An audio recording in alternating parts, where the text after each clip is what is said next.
Just ahead on CTV News.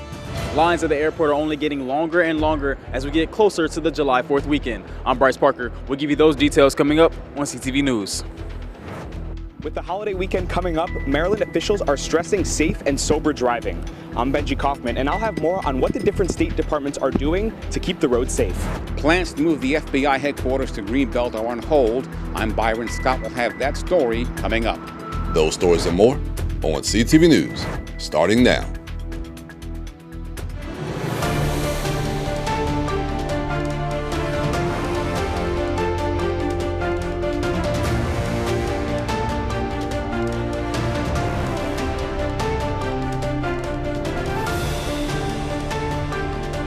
Good evening, this is CTV News for July 2nd. I'm Michaela Newton. Thanks so much for joining us.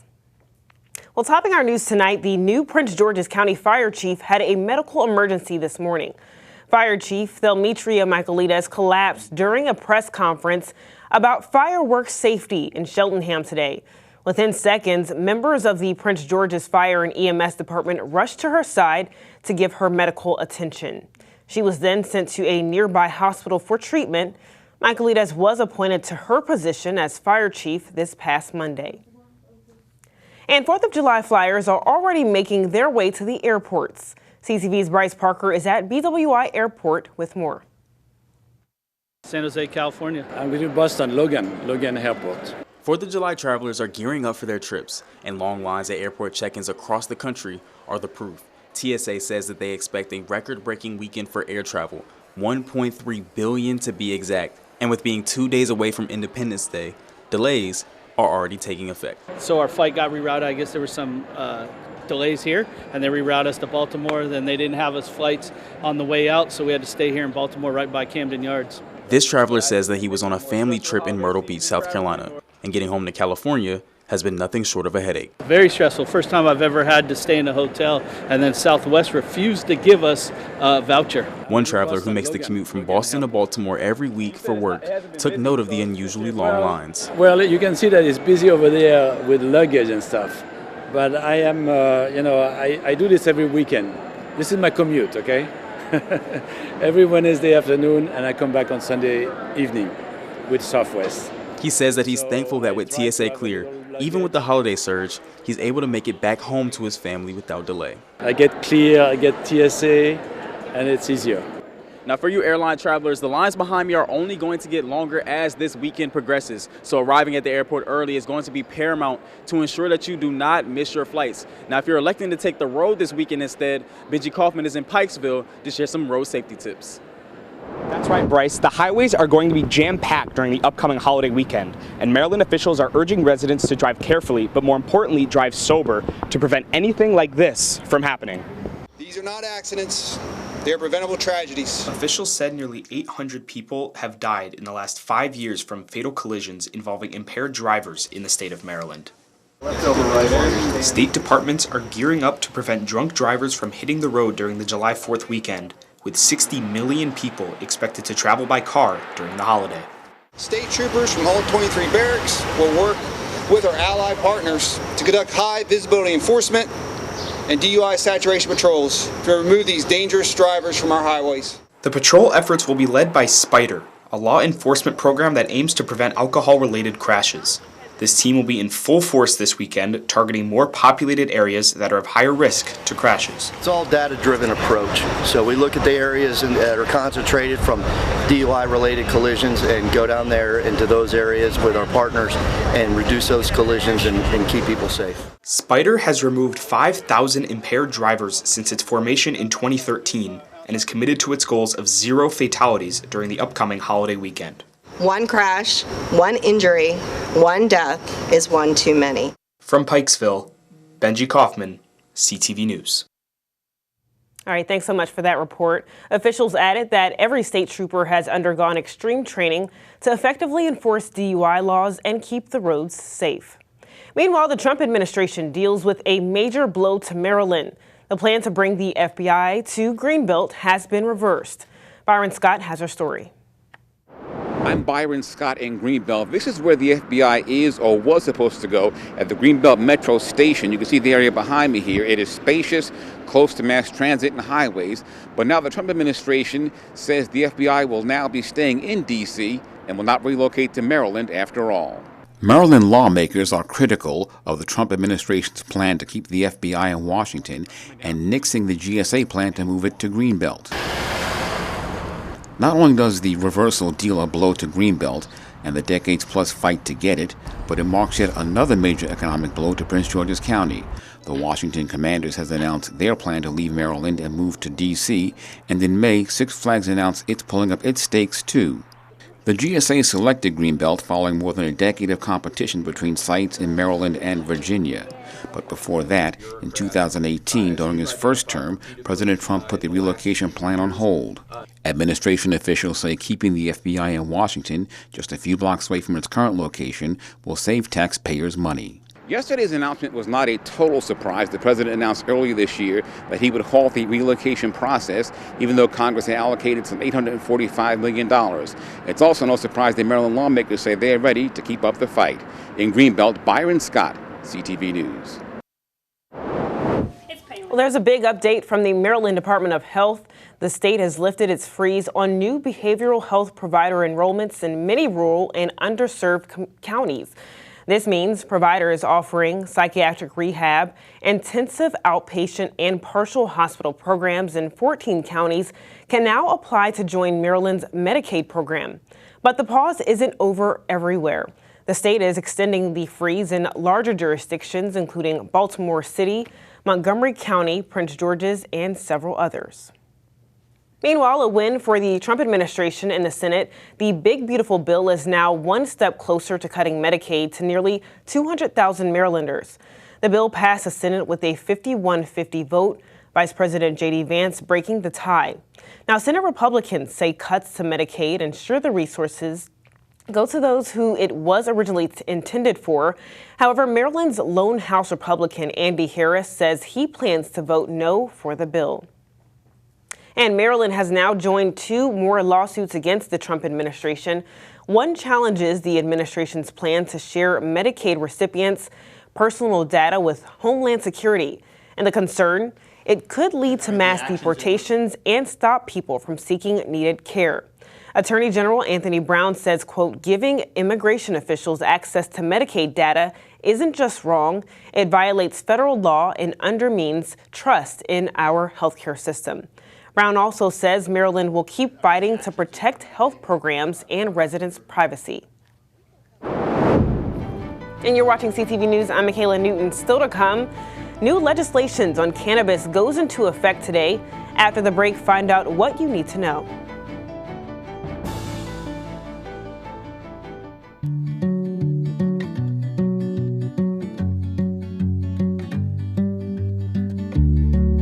When we have the food we need, we are at our best. We push further. We rise higher. We unlock our full potential. When we are at our best, we have more to offer the world around us.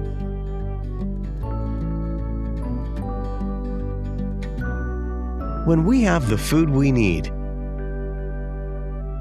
we make our communities stronger.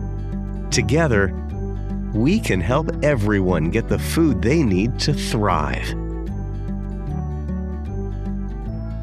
Join the movement to end hunger at feedingamerica.org/actnow.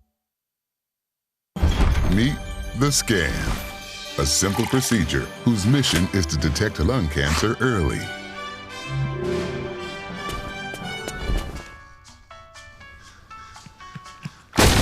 I'm here to save you. But I feel fine. That's great, but you may still be at high risk for lung cancer.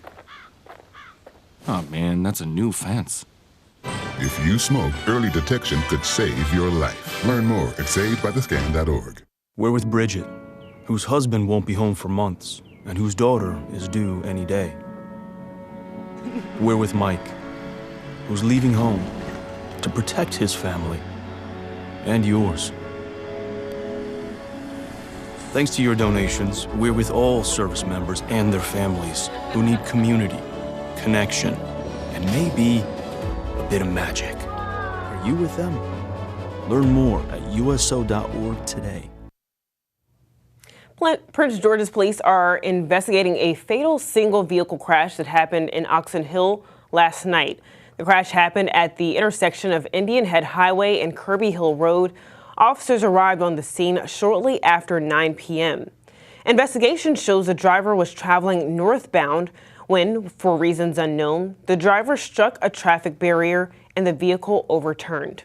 Now, one passenger was pronounced dead on the scene, and the driver and 3 other passengers were taken to the hospital, where a second passenger later died. And a measure has been introduced into Prince George's County Council chambers that could expand the areas where cannabis dispensaries can be located. Currently, they must be located in areas zoned as industrial. But at-large council member Calvin Hawkins has sponsored a bill that allows dispensaries to be located in other areas. He says it's a matter of safety. Well, one of the major things, instead of just having those in industrial parks and industrial zones, there are other areas that they will have an opportunity to go, and people could apply for them in other areas of our county opposed to just industrial zone. That's the most significant piece about it. And then many were concerned about having them in industrial parks late in the evening, in the dark, going back there in those places, the crime element that could be a part of that reality. Now, individuals have an opportunity to put them in more safer places, and we think it'll be best for not just the citizens, but for our county in general. CB 65 is currently before the Planning, Housing, and Economic Development Committee. And a new chief of staff and associate superintendent for communications and community engagement for Prince George's County Public Schools has been named. Denise Douglas as the associate superintendent for communications and community engagement. Douglas offers strong expertise from her recent position as director of communications for the Prince George's County State's Attorney's Office. And Dr. Collins brings experience from her recent role as deputy state superintendent for teaching and learning at the Maryland State Department of Education. Meanwhile, Governor Moore announces his appointment for the new director for the state's Department of Assessments and Taxation. Bob Yeager assumed the role on Tuesday. This comes after former director Dan Phillips retired after 35 years of public service. Yeager was previously appointed as Maryland State Tax Sale Ombudsman and helped launch the Maryland Homeowner Protection Program. Yeager will now oversee business services, real property valuation, and property tax credits. And Maryland's new text tax is officially live, and businesses are being told to act. A 3% sales and use tax now applies to certain data and IT services, including cloud storage, web hosting, and software publishing. Not all digital services are hit. Music streaming and real estate title searches, for example, are exempt unless they meet specific criteria. The Comptroller's Office is offering webinars, bulletins, and a dedicated web page to help companies sort out what's taxable. If you're uncertain about a charge, ask now. Officials warn mistakes could mean big penalties later. And as we reported yesterday, the price to renew your vehicle registration in Maryland has increased, but that's not the only price hike that went into effect for cars. The excise tax for new cars purchased in Maryland rose from 6 to 6.5% with a $250 increase. There's also a new 3.5% tax on rental cars and a new $5 per tire fee at auto shops. The cost of an emissions inspection in the state increased as well, jumping from $14 to $30. And still to come on CTV News. When it comes to shooting fireworks, county leaders say leave it to the professionals. I'm Katara Jones. I'll tell you why they're giving that warning ahead of the July 4th holiday coming up on CTV News. My name's Stacy, I'm 57, and I was adopted in 2020. We were adopted in 2019. And we were adopted in 2021. We had a house, and it sounds crazy, but it wasn't a home. The one thing that Jake and Emma brought is it became a home. When I met Dakota, he had just turned 14. You weren't there for the first this and the first that. I missed the first words, but we got a lot of other firsts. Watching her say, oh my God, I cannot believe I got my license. And she's like, I passed. And I'm like, girl. See them grow. It is. They chose to love us. They didn't have to. They chose us. Family.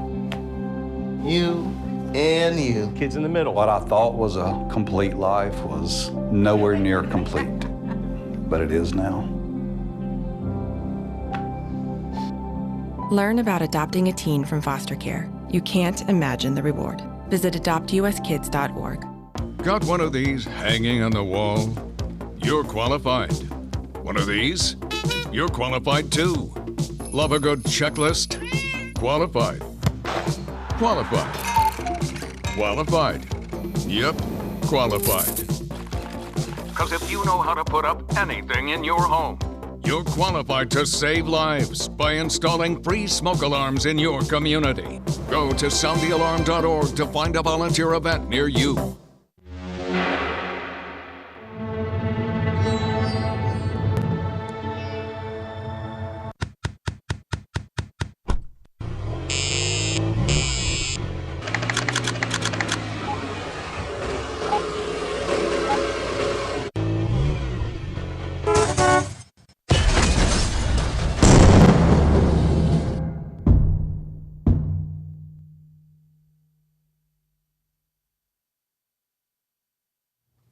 Welcome back. Americans from coast to coast are gearing up to celebrate Independence Day. And part of the 4th of July festivities always consists of fireworks demonstration. Now, while they are fun to watch, if the explosives are not properly used, they can lead to injury or even death. CTV's Katera Jones is standing by with a warning ahead of the holiday from the Prince George's County Fire Department. As families prepare to celebrate America's Independence Day, it's important to remember that here in Prince George's County, all fireworks, including this bottle rocket, are illegal here in Prince George's County. 3, 2, 1.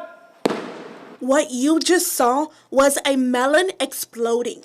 The Prince George's County Fire Department used the fruit to simulate an M-style firework detonating and to demonstrate just how dangerous those devices can be. Unfortunately, sometimes these celebrations can turn to tragedy when mishandling fireworks.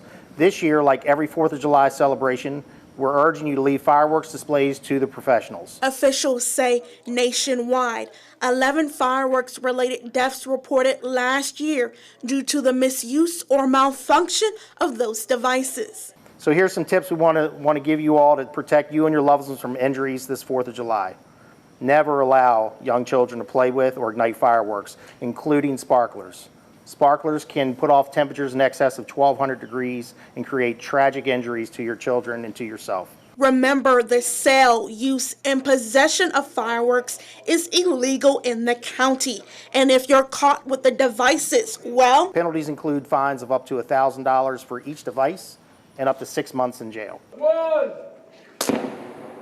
County officials say residents can surrender any fireworks they may have to any of the 45 fire and EMS stations across the county. Katera Jones, CTV News.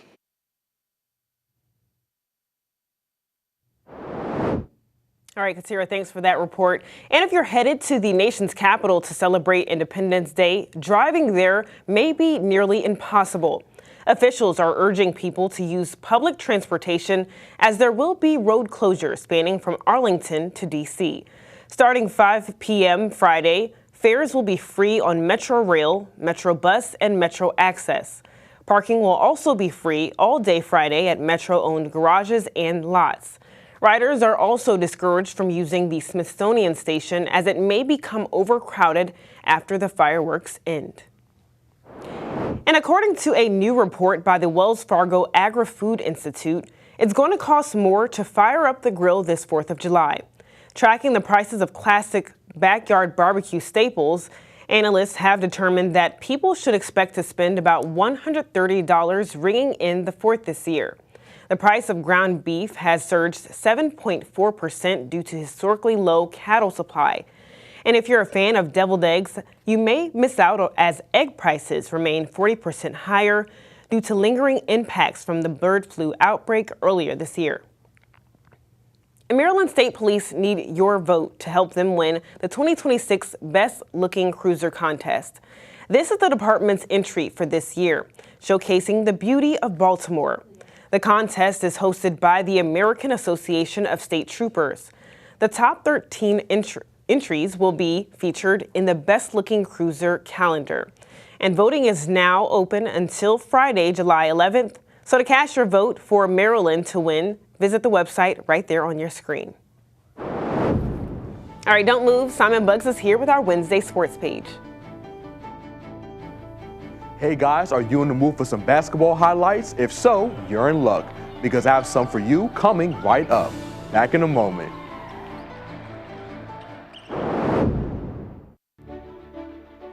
This is my house. My parents helped build it. Now we don't get wet when it rains. I don't get too hot or too cold inside. And I don't have to worry when the winds blow. This is my house. This is my house. This is my house. This is my house. My house. My house. I can play with my sister. I can play with my brother. I can play with my mother, my father, my family. My family. My family. This is my house. This is my house. I can study. I can be safe with my family. This is my house. This is my house. This is my house. This is my house. My house. My house. This is my house. Visit Habitat.org to find out how you can help more families like mine have a safe, decent place to call home.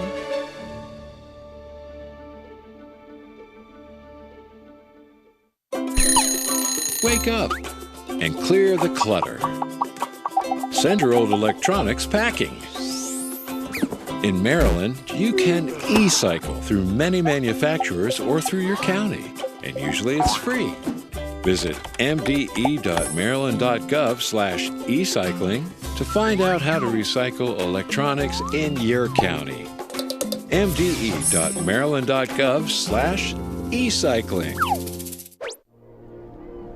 Our individual voices are powerful, but not everything has a voice. Let us be a voice to the voiceless, the caretakers our home deserves. If there's one thing we've learned, it's that when we all come together, the sky is the limit. It's time to speak up for nature.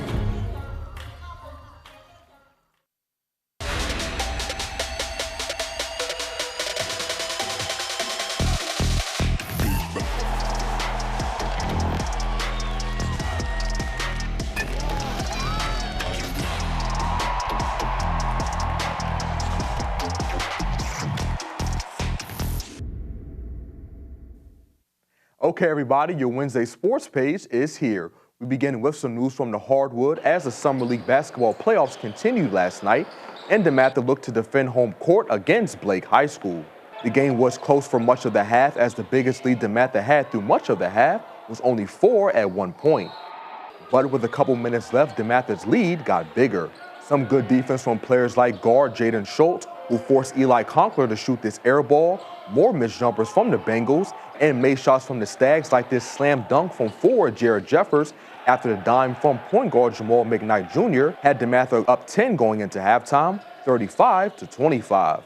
But in the second half, Blake began to walk DeMatha down. These tough finishes inside from the team, one by guard Christian Kennard and another from Conkler, helped cut the Bengals' deficit to single digits. And Blake just kept on coming.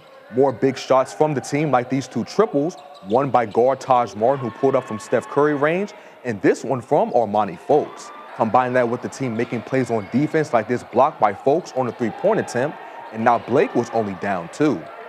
And Folks just kept on making plays as his and-one layup and made free throw had the Bengals up now 55-54. Fast forward to later on, the game was still nip and tuck. Another big shot from the Bengals, this time from Kennard, had the team down 67-66 with 5 seconds left in the ball game. but the Stags were able to hold Blake off and win the game 67-66. I caught up with head coach Mike Jones and McKnight after the game, and they both touched on the team's close win. I just try to stay positive during Blake's run. So at the end of the day, we wanted to try to execute. We wanted to try to defend at a high level and just limit them to one shot. We did a pretty good job at times, but then not so good at times. But overall, we got the win. We just stayed in tune with the game. It was a sloppy win, but we just stayed together for real. Just through it. I know we was.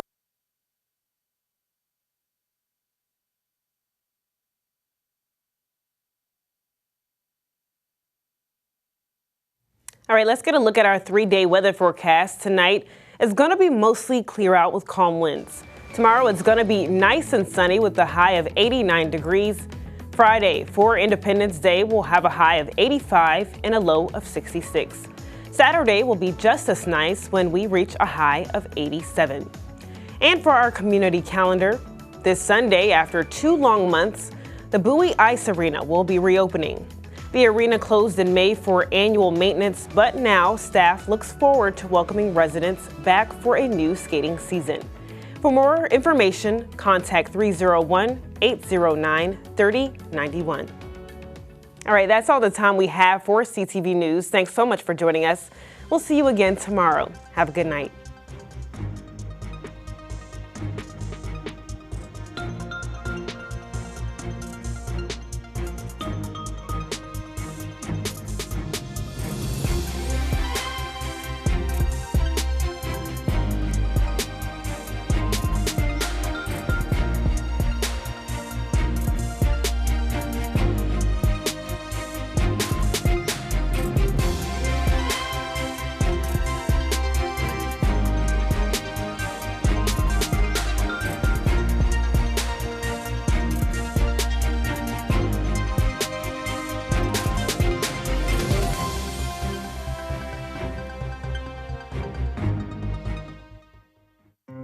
I'm a firefighter.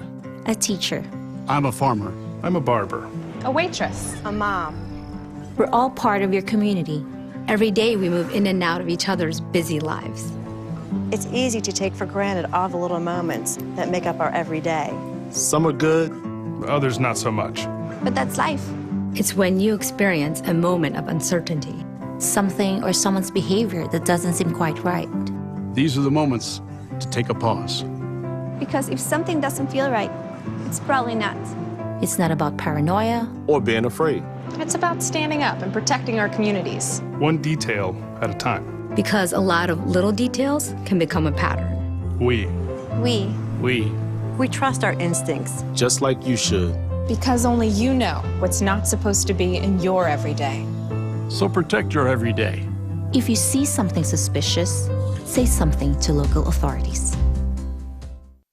I received my master's and I started counseling in Deer Park, Pasadena, Texas, and was out playing basketball and had a real bad back injury. The physician gave me some painkillers and they worked beautifully. I mean, I was using those pills frequently. And at the same time, thinking that I was quote unquote functional, my wife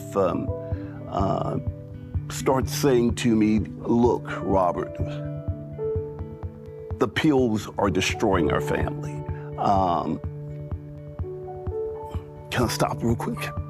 Right. At that point, my wife decided that she needed to get away because the kids were growing up seeing an addicted father. I cried out and asked God to somehow deliver me from the substance abuse. I wanted to stop, but I couldn't. I ended up living on the street in an abandoned warehouse for 12 years. There happened to be a hole that had somehow been cut out. I would lay on that nasty mattress and I would look through that hole and I would ask, God, is this it? Where are you? Where are you? The ARC had saved my life. What the work therapy gave was structure. I felt like I was a part of something again. And now today, I am the intake coordinator where I have that opportunity to give back to others what the ARC gave so freely to me. Nothing is more powerful than that. So I've been clean now for about 10 years. The kids are back. The wife, we're the best friends now. The ARC helped restore everything that I thought I had lost forever.